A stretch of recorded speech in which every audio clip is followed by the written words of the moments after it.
बिस्मिल्लाहिर्रहमानिर्रहीम। आज हम बनाएंगे मैंगो सैलेड। बहुत ही आसान है। उसके लिए हमने ले लिए जी ड्राई फ्रूट्स, जो भी आपके पास हो ले लें। और 1 पिंच हमने ले ली यहाँ पे शुगर। मैंगो 2 हैं, छोटे हैं, लेकिन मैं आपको कहूँगी आप लोग बड़ा लें और ज़रा सख्त लें, ठीक है। और हमारे पास आ गए यहाँ पे ग्रीन मिर्च, ठीक है, और साथ ओरिगानो है और लेमन है और सोया सॉस है।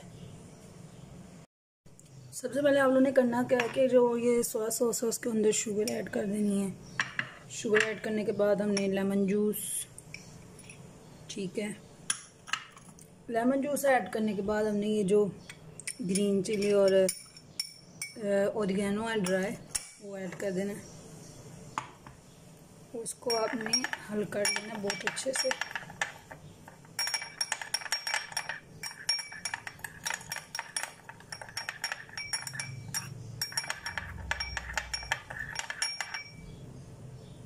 तो ये आ गया हमारे पास मैंगो। अब हमने क्या करना है कि जो हमने सारी चीज़ें मिक्स की हैं ना, ये सारी इसके अंदर डाल देंगे, ठीक है।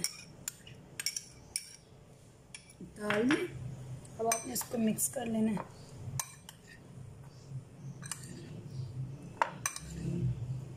ओके, अब हम इसे इसके अंदर ड्राई फ्रूट्स डालेंगे। ठीक हो गया, ड्राई फ्रूट्स भी आ गए। अब हम इसे प्रेजेंट करेंगे, ठीक है, वो मैं करके दिखाती हूँ आपको अभी।